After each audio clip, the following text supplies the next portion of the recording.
Okay, T, when you look up a restaurant Yes. and you see 3 Michelin stars, what does that make you think? I mean, it makes me think incredibly amazing, bar none, every single time that people are going to that and building trips around just visiting that restaurant. And that someone who is an expert in food and fine dining validated that fact for me. Totally. Now, Michelin is a tire company. I think many of us know that. Yeah. The guide exists because in 1900, there were almost no cars in France. And they needed people to drive further so they'd wear out more tires. Crazy. No shitting, folks. The whole hierarchy of fine dining in this country and the world traces back to a marketing plan for rubber. Ribbed for her pleasure.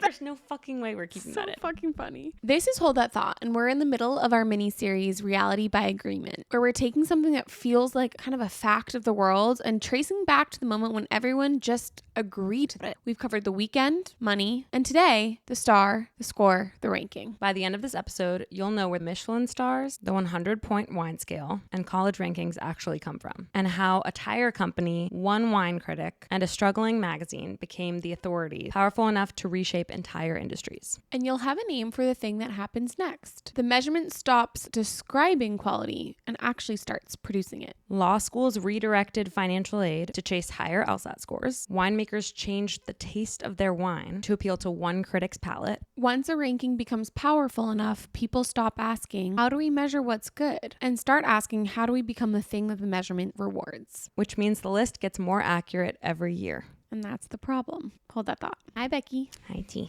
You're back. What'd you get up to this weekend? Well, Saturday, I think I told you a bit about this, but I really stayed home the entire day. First of all, I binged, I don't like that word. I Rapidly consumed. consumed Sterling Point. You finished all of it? I have 1 episode left. Wow. It's so good. I'm a little worried because I obviously was sounding off in the group chat about it.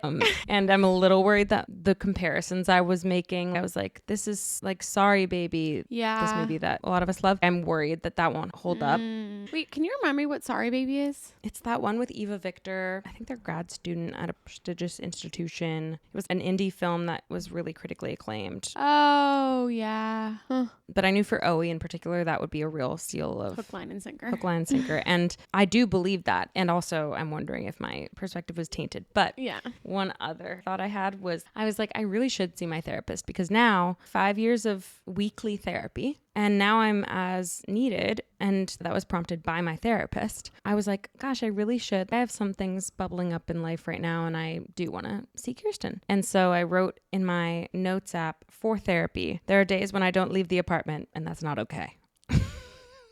Because that Saturday, Wait, I didn't leave the apartment the whole day. But isn't that kind of exactly clearly what you were wanting and needing out of that Saturday? Like, you don't make a habit of that. If you made a habit of that every weekend, you didn't leave your apartment the entire day. Yeah, I guess I do it during the week though sometimes. Not usually the whole day, but like I would say in the past month, there are 3 days that I didn't leave my apartment. And I just know that's not the case for you or anyone else we know. You don't crave the outside.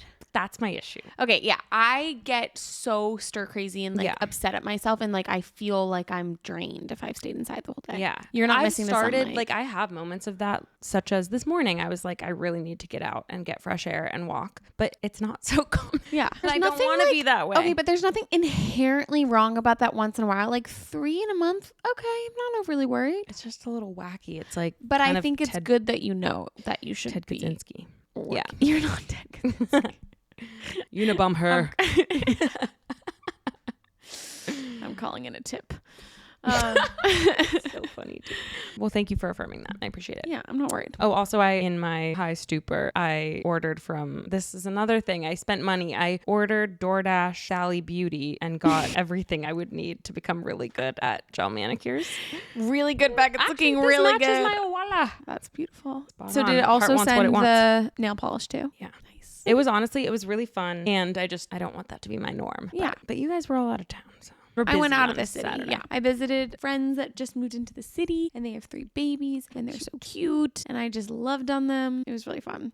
And our friend's son was about to play ping pong with him, and then he pulls out a 3rd racket, and I say, who's that for? And he goes, your dad. And I was like, my dad? Who's my dad? And he points to Luis, soon to be married to him, and he goes, your dad, that guy sitting over there. And A 32-year-old man. Dying laughing. It was so good. Funny. Did Luis crack up? He honestly, I thought he was going to crack up more. Was he like a little perturbed? No, I don't think he was perturbed. I think he was just trying to not make little kid feel bad. Yeah. But it's so fun. Kid energy is good. It's a new perspective to have.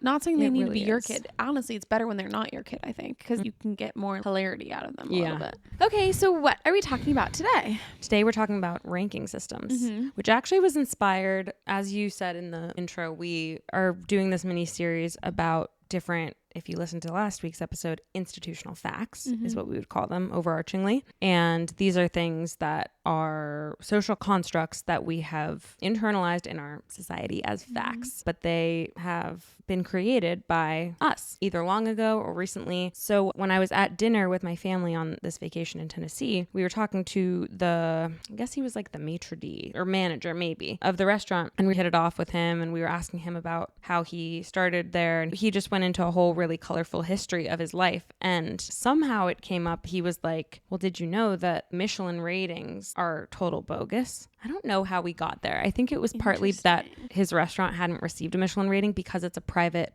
property, and so Michelin doesn't recognize those. It's like the Vatican. Totally not. Totally it's like Vatican. It's kind of Wait, sealed. it's a person's like private property. No, it's like a resort closed to. It's because you can't dine there as a public citizen. You like have to be staying at the resort to eat there, so they don't recognize it for Michelin eligibility. So we talked about that, and it took everything in me not to be like, you would love the podcast where we're talking about all of that right now. Yeah. Then I came scurrying to you and said, that's so interesting. And you brought into ranking systems, which I really enjoyed researching. Yeah, me too. Because I think it gets to this overarching question of like, why do we decide to trust certain institutions or the people that make those institutions up? Why do we decide to trust their taste? And what happens once that trust becomes this system that people are seeking to hit or game or win at? Yeah. So I think to start, we can take the Michelin Guide as a case study. And the origins, I knew all this, but then you really sit with it and you think that is crazy. Because when I think of the Michelin Guide, no part of me thinks of tires. Yeah. But I know Michelin make tires. But essentially, 1900, two brothers, the Michelin, they create a tire company. They actually were making like bicycle tires too. And they transitioned to cars, automobile tires. Obviously, turn of the century, very few cars on the road at the time. And it ended up just being a brilliant marketing plan where they thought, how do you get more people to buy more tires? You get more people to buy and use more cars. Use more tires. And how do you get them to buy and use their cars more? You give them a place to go. Yeah. So it started off just as the Michelin Guide, good places to eat around France. This was a French company. What did the French love? Good food. Only in 1931 was the star system first introduced of 1-star, 2-star, 3-star. And very early on was just based in France. And I think about 5 years after the guide started in the early 1900s, it moved to Belgium, slowly made its way across Europe. But for the vast majority of basically all of the 20th century, it was only in Europe, which is just crazy. Like this thing that we think of as the pinnacle of cuisine, fine dining. You know, we hear about chefs chasing the star, had very humble beginnings. Right. And like barely more than 100 years old. It's in its nascence. A little bit more about the Michelin Guide. So they score from 5 universal criteria that they claim. 1, ingredient quality, whether you're using fresh, top-tier produce and products. 2, harmony of the flavors. So balancing distinct but complementary tastes that are both surprising but harmonic. Mastery of the technique. So execution of cooking skills. Like, is this cooked properly? The personality of the chef. This is pretty nebulous, but is a chef's personality coming through in the food? Not like, how are they acting back there? I'd grab a beer with Jake. And then this is another big one, consistency. So whether the high standards are met every single time in the exact same way, no matter the time, the visit, or the dish. Okay, cool. So you can always trust that you are going to get the same quality no matter the visit. The reviewers of the Michelin Guide, those who we believe as taste makers within the guide, are called inspectors, and they're completely anonymous. This surprised me. Go back to Ratatouille. Literally. Trained for only a year, which was surprising to me. But they typically have to have a very strong and robust CV or experience in hospitality, food, wine. Like really the work you're putting putting in is prior to that Exactly. year of education. And it's kind of grueling. You have to remain anonymous. You can tell close friends, like close family, like you can tell your partner, but you really can't tell anyone else. When you go to these restaurants, often you're asked to eat alone. And I heard this inspector talking about their schedule, and you have to eat at least 300 restaurants over the course of the year. Oh my God. So you're often eating really fancy multi-course meals. Oh God. Lunch and dinner. Does that ruin food? 3 weeks out of the 4 weeks a month. Yes, I wonder if it Too ruins much of food. a good thing. Exactly. It's Wow. alone and you're not able to share it as much, but obviously it's a very coveted position. Wow. Isn't that remarkable? Yeah. I'm almost like, what do you get out of it? I think it is this level of You gotta prestige. eat good. You eat real good. I think if you love food, no, I don't know. I don't know. Maybe that says more about my whatever paradigm, but like if you can't connect with people over it, and you're not recognized and you're not paid well. Well, I don't know if they're paid well or not. Oh. I just don't know what they're paid. I wonder if it's just like, again, by nature of being a Michelin inspector, you are tied to this thing that has a ton of prestige. Now, we can argue that prestige, I mean, to your point, clearly this man who was working in the restaurant has some scorn towards it and believe it's a flawed system. Yeah. But I think a lot of people would fall into that desire to have that kind of power and sparkle. Yeah. I guess it's power. Yeah, it is a power. Even if no one else knows about it. Yeah. I want to cross-reference, like do a, what do they call those studies? A data, something analysis, statistical analysis. That's going to drive me crazy. I would like to see what the Venn diagram is of like people who were bullied. And Michelin power inspectors. somehow. It's just, that's so perplexing to me. Yeah.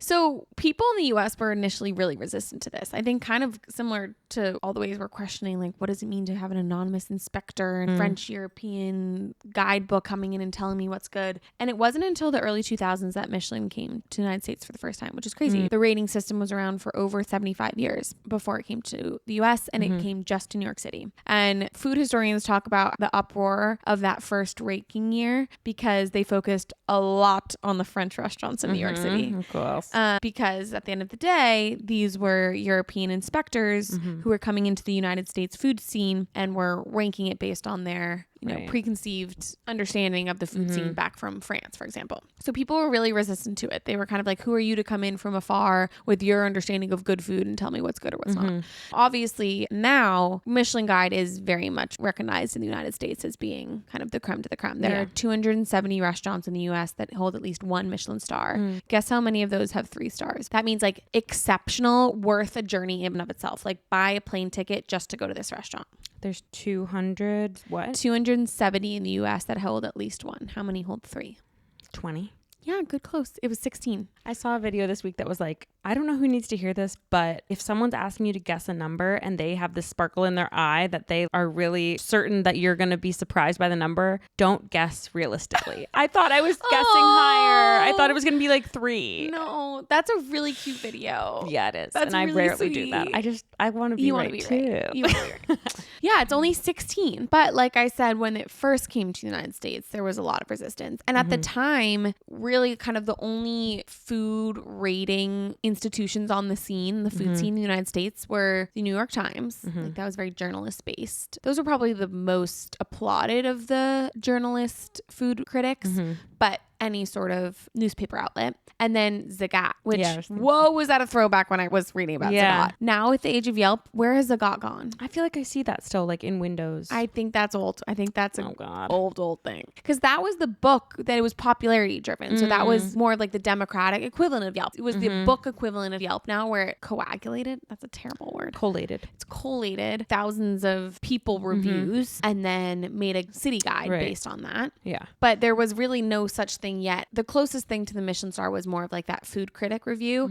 And then the fact that it was this inspector who remained anonymous added this whole level of almost panic to the restaurant scene. And also I think prestige and allure to the whole thing, which I started thinking like how much of the fact that we wouldn't know who they are actually make us believe them more. Like, yeah, that's such a good point. if they're this body of inspectors that become more of an institution, we aren't upfront and personal with the fact that they're biased humans as well. Yeah, it's like different than a referee in FIFA World Cup. Yeah. It's like the VAR ref. Yeah. Yeah. Who's back in Cleveland. Like, Totally. you don't see their face. And so they get to have this sheen of untouchability almost. Like, they're not flawed. So their word must be gold. Right. That's so interesting. Well, that ties perfectly into research I was seeing by Theodore Porter. He's a historian of science emeritus in the Department of History at UCLA. And he's known for his histories of statistical thinking and quantification, particularly the sociology of quantification, which is like,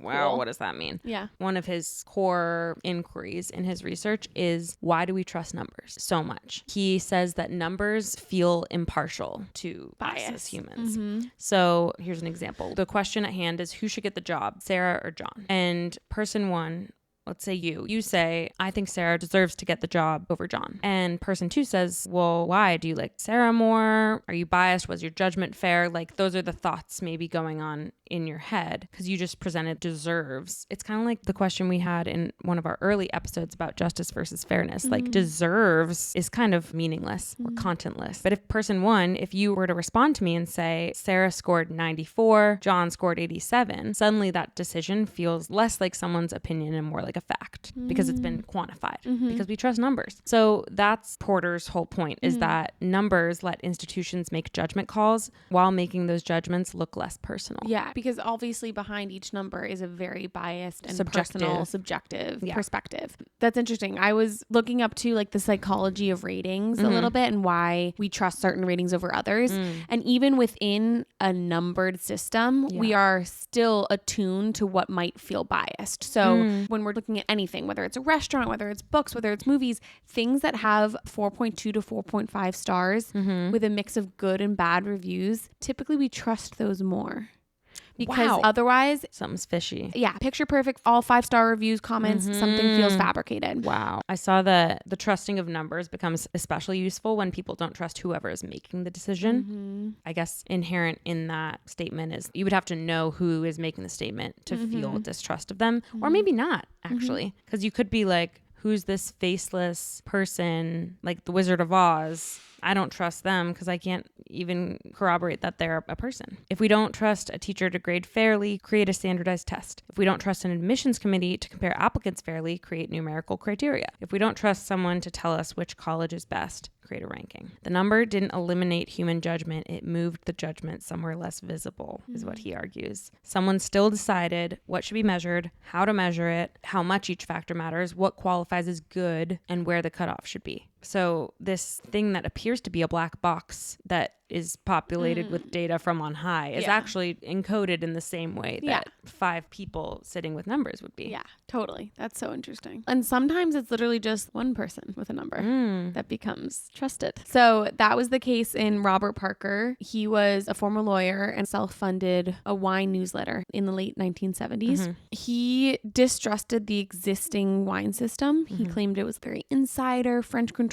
To your point, he was kind of like, I don't trust the system or the people behind the current ranking. Let me make my own. And he literally came from nothing, as in he had clearly taste that he was confident in saying or sharing to others. So he wasn't wishy-washy in what he felt, but he had no former experience as a wine connoisseur or rating body. And now Robert Parker's 100-point wine scale has become one of the most popular wine rankings. Just a guy. Yeah, just a guy. And it kind of became thought of as this revolt against the old elite. And yet in a way, it also has really impacted the way wine is both made and considered, which is fascinating. And is that recognized critically? Do people recognize that fact that he has basically replicated the same system in a different way through critical lens? Are they like, this dude just did the same thing? I don't know. That's a good question. What's that movie that's like, I ain't drinking no fucking Merlot. Do you know that? And then Merlot sales tanked for like the past 30 years. Not drinking. Oh, it's from the movie Sideways, 2004. I'm not drinking any fucking Merlot. Caused a massive cultural phenomenon known as the Sideways effect. Sales of Merlot in the US dropped sharply after the film came out. And then there was a Pinot boom. So it has taken dominance in the world of wine scoring. I don't know. I think a lot of Ryan. Yeah. That's so fun. It's kind of late. It's 9:30. We can chat him. We can chat him. I really want him to.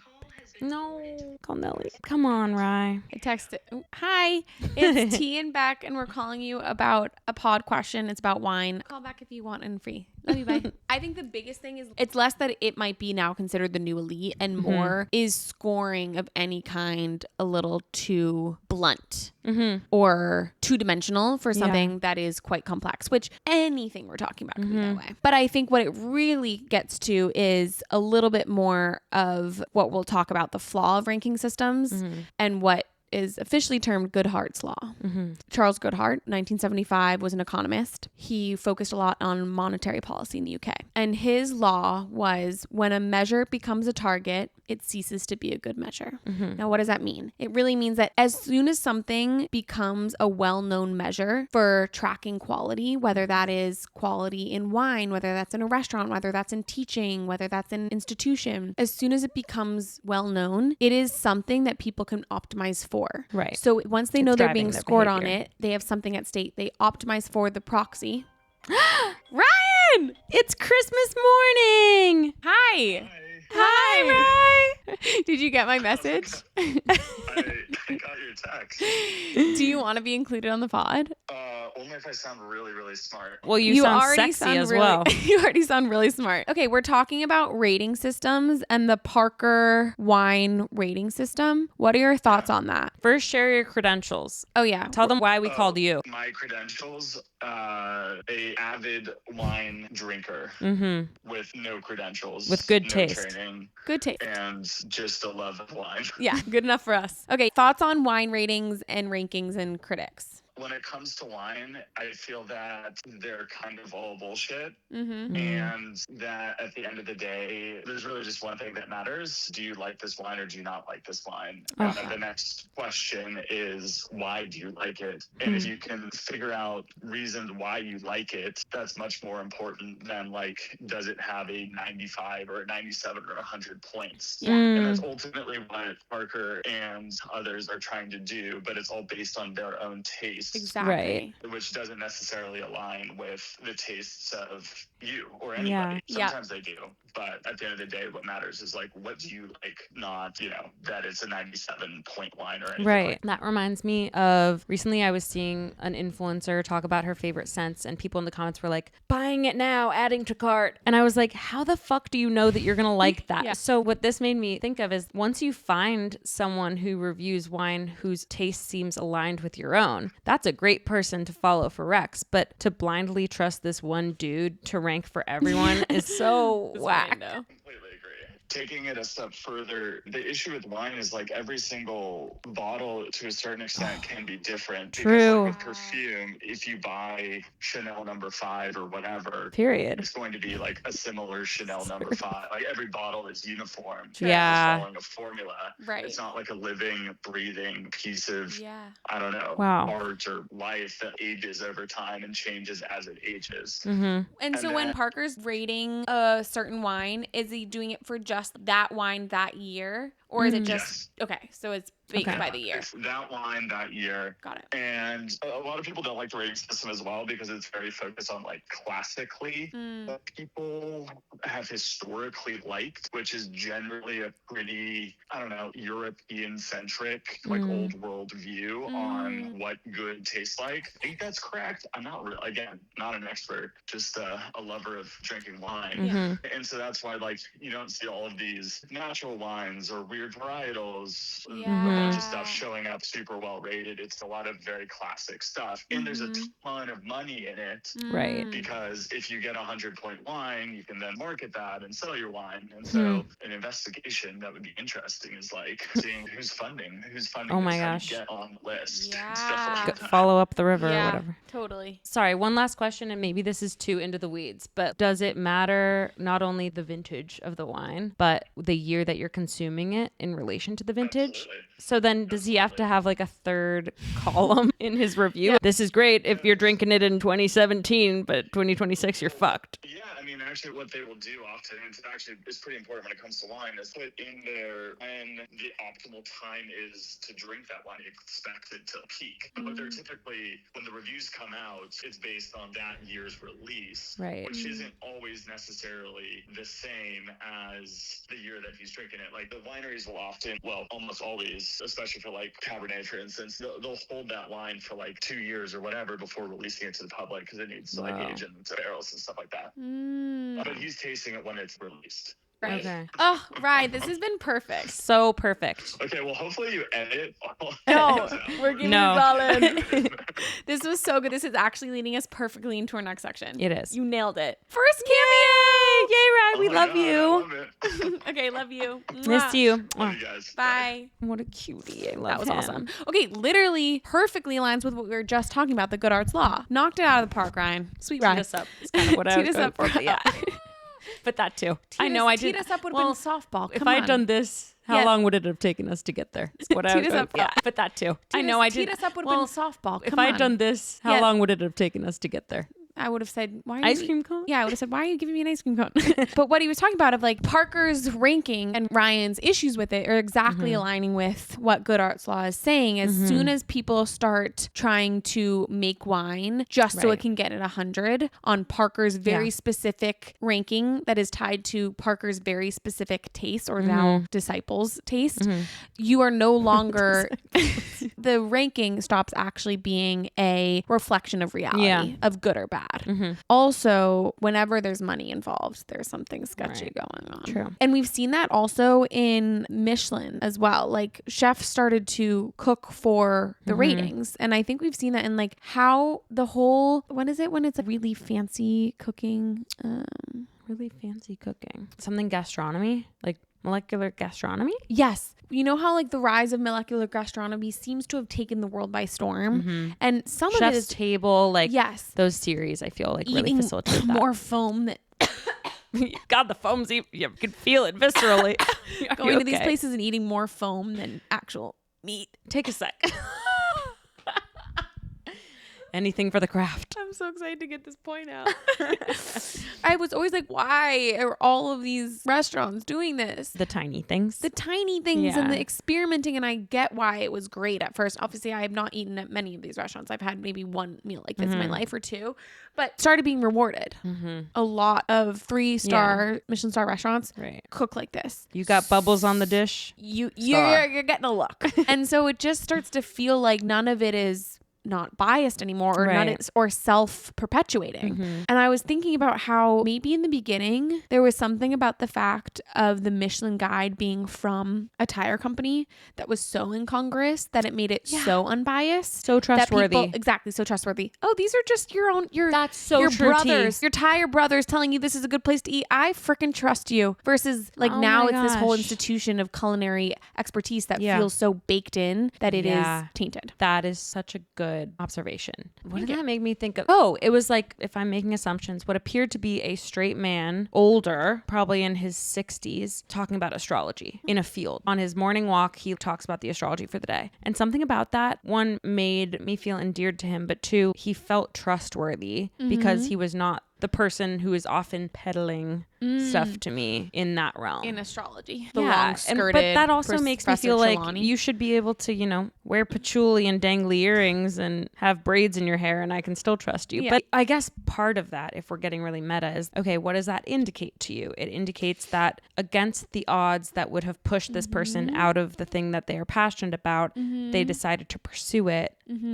And so they must really know about this or care about this. Yes. And perhaps that translates to skill. Yes. Same with like, there's this guy who is probably like mid 20s and he's super scientifically minded, analytical. And he has this Instagram where he talks about the science of skincare through a lens that's pretty rare. And so I find him super trustworthy because I'm like, you're not big makeup. You're not sponsored by L'Oreal. You're like talking about the molecules in azelaic acid. And And for it to be someone who also is outside of the industry in the sense that he was not the target demographic, he wasn't socialized in the same way. To so be he rewarded sees for it. talking about it. Yeah. Mm-hmm. That's interesting. You really set me off. That was really fun. Bad.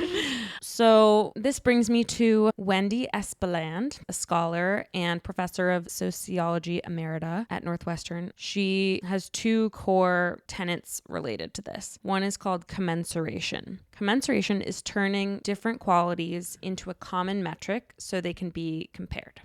And if you're thinking about like trying to answer which college is better, Bates or Wash U, that's actually obviously an incredibly complicated question. Better at what? Better at teaching, better at student retention, research, student happiness, career outcomes, intellectual culture, accessibility, campus life. Like there's so many pieces that go into what would make a school good or better than another school. And so a ranking system, she says, has to take those fundamentally different qualities and convert them into comparable numbers, like graduation rate, 92, faculty resources, 87, reputation, 95, student outcomes, 91. And then suddenly Wash U is scored number 7, Bates is scored number 14 or something. Based off of just how many like 90s versus 80s it might have. Got it. Yeah, so this is all going to lead into really like the US News World Report college ranking. So the ranking makes two wildly complicated institutions look like they exist on one objective ladder, like one continuum. They don't. Which they don't.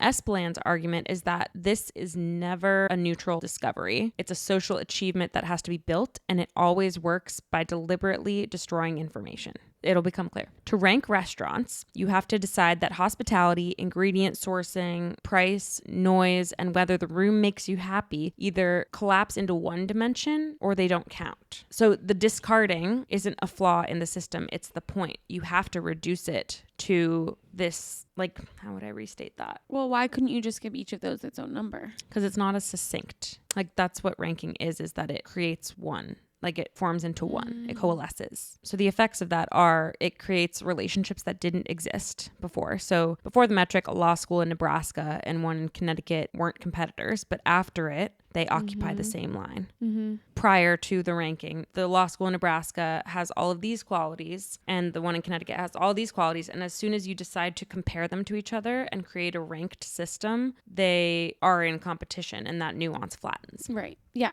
exactly. It makes small differences enormous. So ordinal ranking converts a rounding error in the underlying score into the gap between number 14 and number 7, a gap people then experience as real and consequential. Right. That's the most important part. Like all of this in theory doesn't matter, but then because it guides behavior and influences us, it really matters. And it really matters also, I'll get to this, but institutions move financial aid funding to accommodate for their rank. They make their acceptance rates lower or they reject applicants to try to make their rates lower because that's a ranking input. Yeah, I didn't even look into that, but that's so true. It also reallocates authority. So judgment moves from people who know the thing to whoever controls the formula. Okay, so that was commensuration. Then she talks about reactivity. She and her colleague spent roughly 15 years doing this research. They interviewed law school deans, admissions officers, and career services staff, a couple hundred people in total, plus surveys and a look at how schools talked about themselves over time. US News started ranking law schools in the late 1980s, so they had a clean before and after to compare. And their research question was, what does an annual list actually do to the places it ranks?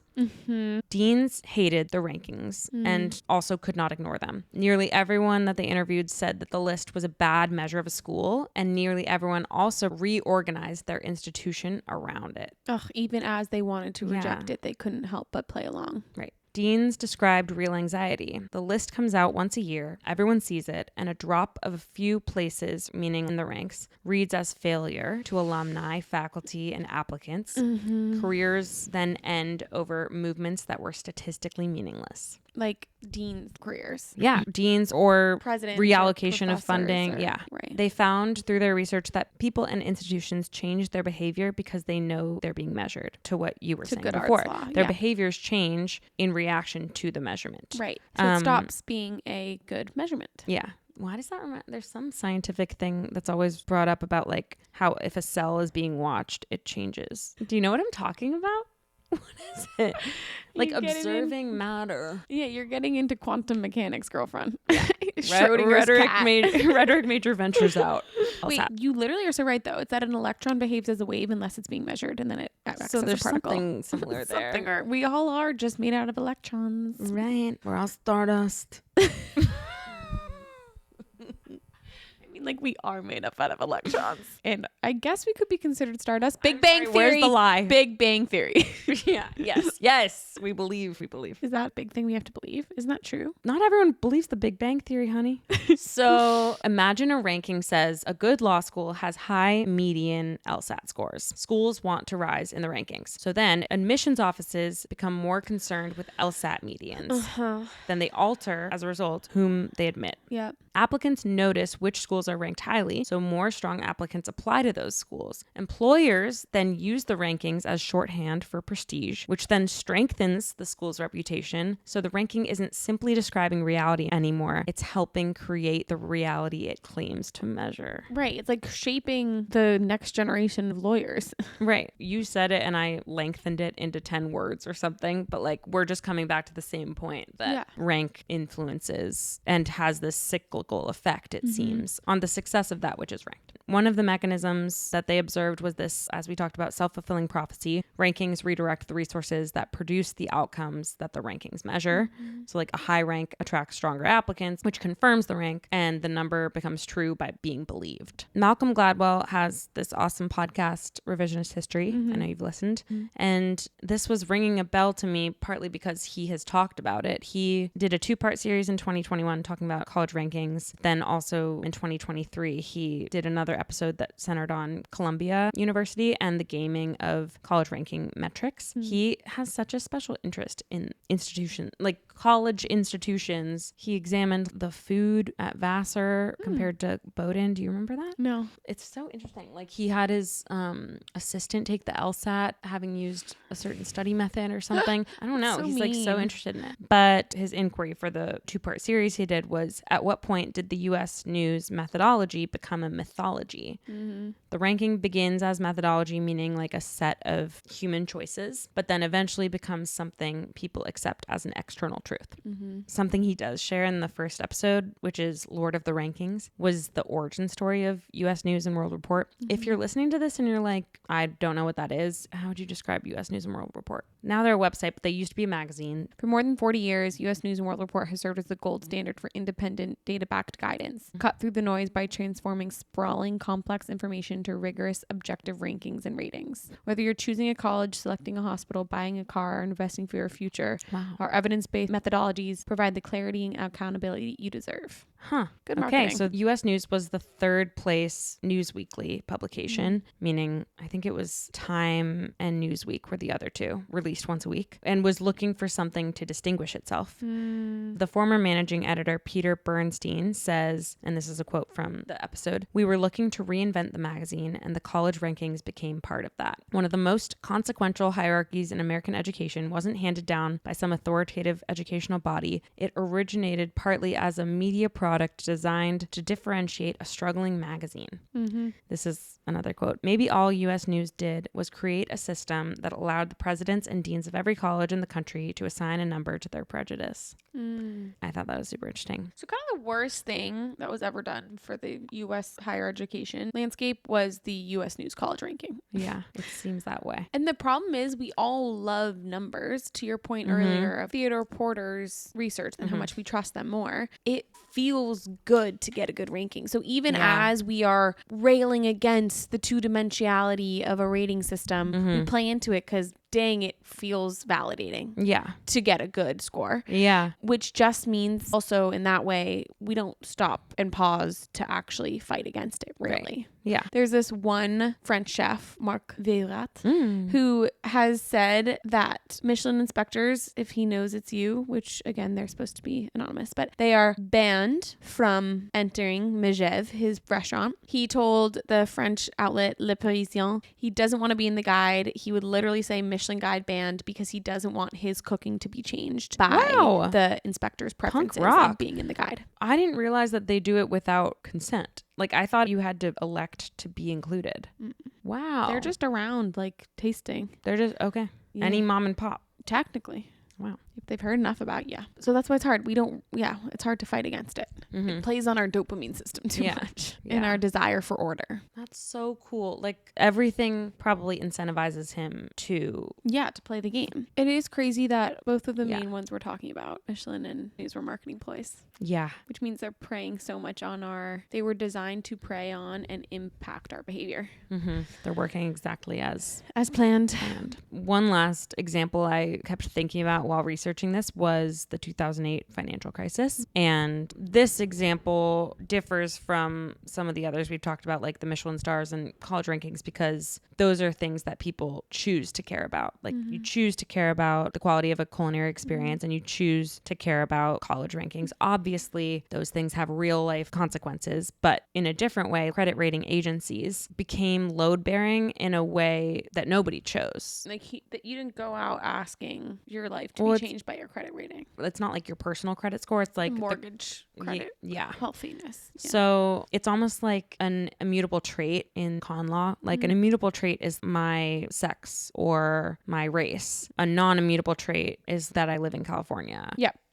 So you can't be discriminated. A higher level of scrutiny is imposed when something is called into question in the law that is immutable. That's kind of the claim that they're making here is credit ratings impacted you. That's inherent to just being a human in the US. Regulators wrote the ratings into the actual rules. What a pension fund could hold, how much capital a bank had to set aside. Those rules pointed at a letter grade produced by 3 private companies. A rating can help create the reality it's supposedly just describing. Again, exactly what we talked about. Before the crisis, agencies like Moody's and S&P Global Ratings rated securities and CDOs according to their supposed risk. Investors around the world relied heavily on those ratings. So a made-up symbol, AAA, is, and this is not to be conflated with AAA insurance. AAA is not a fact about the world, it's an opinion. So that symbol quietly acquired the force of law. The problem was that securities containing subprime mortgages, including complex products built from mortgage debt, could receive very high ratings despite risks that ultimately proved much greater than the ratings suggested. The Financial Crisis Inquiry Commission later concluded that the failures of the credit rating agencies were essential cogs in the wheel of financial destruction. So that's just another example of how this rating that is anthropogenic in the sense that humans have created it has huge implications. And could be manipulated in a way to actually end up causing the crisis. Right. Which, again, is that the ratings create the reality. Yeah. And like another example of incentive structures, there's a few examples we could go into about like some of this being resisted. You have Rotten Tomatoes, which is a TV and movie reviewing site. Rotten Tomatoes is presented as a democratized alternative to traditional critics, which used to be relatively centralized. Like if you wanted to know if a movie was good, a comparatively small group of professional critics had disproportionate influence. Newspaper critics, magazines, TV reviewers. Right. And Rotten Tomatoes initially looks like a democratization of that authority. Instead of trusting one Yelp critic. was Exactly. You're not trusting one critic's opinion. It is aggregated. And alongside the tomato meter, it has the popcorn meter, which is the people. Like, the layman, based on ratings submitted by ordinary users. So you get 2 apparent forms of collective judgment. You have the critics who are feeding into the tomato meter, and then you have everyone else who's the popcorn meter. And that feels to us democratic because the rating system is not being gatekept by any one entity. It's democratic. You're letting the crowd decide in both cases. Yep. But a 90% tomato meter does not mean critics thought the movie was a 9 out of 10. Do you want to hear this? Because it might ruin Rotten Tomatoes. Yeah, I do want to hear it. Okay. Maybe Dad turned it off. He's a slave to the thing. Maybe I'm being too dramatic. It means 90% of included critics' reviews were classified as positive. Rotten Tomatoes then draws a major categorical boundary. 60% plus is fresh. Below 60% is rotten. So movie A gets 100 reviews that are all basically 6 out of 10. Movie B gets 50 ecstatic 10 out of 10 reviews and 50 2 out of 10s. Movie A could have a 100% tomato meter, while movie B has 50%. Oh my God. Yeah. Wait, that's crazy. So as long as you were rating something 60 or above, your vote is going to go towards the fresh meter. Yeah. And if everyone is at that threshold of 60 or above, then it will have 100%. That Yeah. honestly makes so much more sense. I'm sometimes out here being like, what the hell? That was not an 100%. Yeah. Democratizing a ranking doesn't make the ranking neutral. Mm-hmm. We tried to replace individual authority with collective judgment, but collective judgment still has to be engineered into a metric. Yes. You're making something more 2D. Yeah. Synthesis is always going to leave out nuance. Yes, of course. Wow. And sometimes it's needed. Yeah. Wow, that was really good, Becky. Beers at you. This gets me kind of to the concept of like taste making in the age that we live in today, and like the way in which AI can pass as human judgment and human nuance, but really is built upon algorithm, and how that is kind of eroding our ability to make our own taste. So true. I was listening to and reading some work by Kyle Chayka. He's a staff writer of The New Yorker. He wrote a recent article, Why Tech Bros Are Now Obsessed with Taste, and then a recent book, Filter World, How Algorithms Flatten Culture. And this is interesting because what we're talking about is like making, you have that book? Yeah. Making all these like ranking and rating things takes away nuance and flattens things so we can better digest it as a number.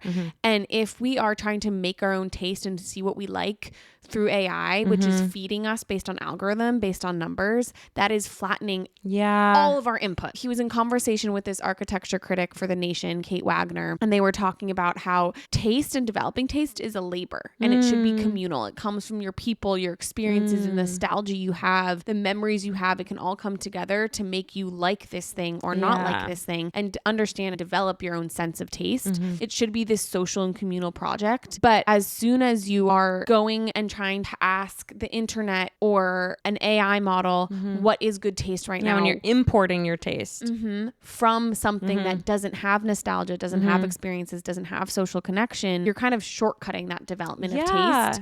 I think a good summary of this was Kyle said, AI is fundamentally predictive. It's going to tell you the right answer. And we live in a world of wanting right answers. And we're afraid of sucking. We're afraid of like liking something that no one else likes. We're afraid of trying something new if no one else will like it. So we're keeping these very narrow lanes and excited to import, to your point, based on what the rest of the people are liking. And that is just going to really drastically diminish our ability to develop our own sense of taste and grow what's out there in terms of like creativity and what comes next. I thought that was a really interesting way of challenging our understanding of what it means to build our own sense of taste nowadays. That's so true. It's almost also like without the risk of social ostracization, you can, or not even, like without having to interface with other humans, AI can help you understand other humans theoretically.